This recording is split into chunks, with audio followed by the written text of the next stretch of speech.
আজকের এই নিউজটা বাংলাদেশ আওয়ামী লীগের যত ফ্যান ফলোয়ার আছে তাদের জন্য সুখকর হলেও অনেকটা দুঃখকর হচ্ছে বিএনপির জন্য। তবে দিন শেষে একটা রিপোর্ট থেকে আবার বিএনপির জন্য সুখকর হলেও হতে পারে। তবে পরিবেশ পরিস্থিতিটা একটু ডিফারেন্ট। দর্শক, এই নির্বাচন কতটা গ্রহণযোগ্য সেটা বাংলাদেশের মানুষের কাছে মূল্যায়নের তুলনায় অনেকটা আমরা দেখতে পাচ্ছি আমাদের রাজনৈতিক দলগুলো বা নির্বাচন কমিশন থেকে শুরু করে সবাই বিদেশি রাষ্ট্রগুলো নির্বাচনটাকে কতটা সুষ্ঠু, কতটা অংশগ্রহণমূলক, কতটা অবাধ দেখছেন সেই রিপোর্টটাই মনে হয় গুরুত্বপূর্ণ।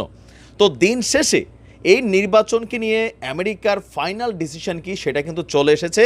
কারণ এই দ্বাদশ জাতীয় সংসদ নির্বাচনকে আমেরিকা আপনার কি বলা হয় যে ওয়েলকাম জানিয়ে এই নির্বাচনকে পর্যবেক্ষণের জন্য যুক্তরাষ্ট্রের দুইটা গবেষণা প্রতিষ্ঠান ন্যাশনাল ডেমোক্রেটিক ইনস্টিটিউট এবং ইন্টারন্যাশনাল রিপাবলিকান ইনস্টিটিউট, একটা হচ্ছে বাইডেনের দলের ইনস্টিটিউট আর একটা হচ্ছে ট্রাম্পের দলের ইনস্টিটিউট, এই দুই দল থেকে 5 সদস্যের একটি প্রতিনিধি দল বাংলাদেশে এসে পৌঁছেছে। তার মানে নির্বাচনকে ভবিষ্যতে যে নির্বাচনকে মানবে না আমেরিকা বা আমেরিকা নতুন করে কোনো সিদ্ধান্ত দিবে বিষয়টা থেকে কিন্তু সরে আসলো। কারণ নির্বাচনটাকে তারা জাস্টিফাই করতে চায়, দ্যাট মিনস এটাতে তাদের একটা গ্রহণযোগ্যতা আছে।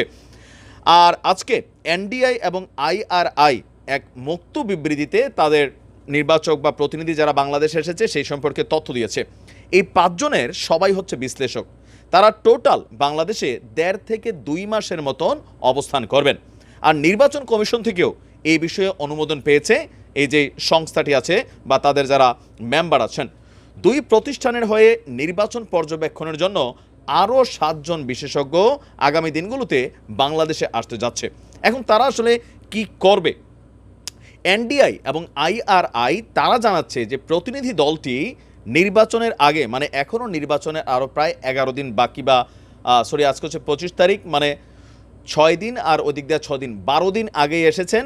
কারণ তারা নির্বাচনের আগে এই যে বর্তমান পরিস্থিতি, মানে কি বলা যে মানে গ্রহণযোগ্যতা অ্যাক্টিভিটিস এটোজেন, সেইটা নির্বাচনের সময় মানে 7ই জানুয়ারি নির্বাচনের দিন সারা বাংলাদেশে কি ঘটে, ইভেন নির্বাচনী রেজাল্ট প্রকাশ হওয়ার পরবর্তী সময়গুলো যেই ঘটনাগুলো ঘটতে পারে সেই ঘটনাগুলোর উপর তারা নজর রাখবেন। রাজনৈতিক দলগুলোর আভ্যন্তরীণ কোন্দল, এখন নির্বাচনে তো আভ্যন্তরীণ কোন্দল হচ্ছে আওয়ামী লীগ তো স্বতন্ত্র, বিএনপি তো নাইম আছে। নারী এবং প্রান্তিক জনগোষ্ঠীগুলির প্রতি সহিংসতা এবং অনলাইনে হুমকি, হয়রানি সহ নির্বাচনী সহিংসতার প্রবণতাগুলোর প্রতি তারা বিষয়ভিত্তিক বিশ্লেষণ করবেন। সহিংসতা মোকাবেলায় রাষ্ট্রীয় প্রতিষ্ঠান যেমন পুলিশ, র্যাব, সেনাবাহিনী, বিজিবি, আমাদের গোয়েন্দা সংস্থাগুলো, ডিবি যারা আছেন তারা কি ভূমিকা নেয় প্রতিনিধি দলটি তাও দেখবে। এখন নির্বাচনের পর প্রতিনিধি দলটি সহিংসতা কমাতে কিছু সুপারিশ সহ একটি মূল্যায়ন প্রতিবেদন দেবে। এনডিআই এবং আইআরআই এর আগে গত অক্টোবরে এক প্রাক পর্যবেক্ষক মিশন বাংলাদেশে পাঠিয়েছিল, আর তাদের রিপোর্টের ভিত্তিতে দ্বিতীয়বারের মতন এই টিম আসলো। এখন নির্বাচনকে সুষ্ঠু করার জন্য সরকারের পক্ষ থেকে, ইসির পক্ষ থেকে বর্তমানে ভোটের মাঠের যে পরিস্থিতি, এগুলো সারা জীবনে ছিল, আছে, থাকবে। তবে এইবার একটু কিন্তু অন্যান্য 2টি ইলেকশনের তুলনায় শতভাগ হার্ড লাইনে দেখা যাচ্ছে, বিশেষ করে যেহেতু মাঠে সবাই নৌকার সমর্থক, বাট বিভিন্ন মার্কাতে তারা নির্বাচনটা করছে। এর মাঝখানে বেশ কিছু সহিংস ঘটনা ঘটে গেছে, 2-1 জন মারাও গেছেন, বিভিন্ন জায়গায় অফিস ভাঙচুর হচ্ছে, একে অন্যকে দোষারোপ করছেন।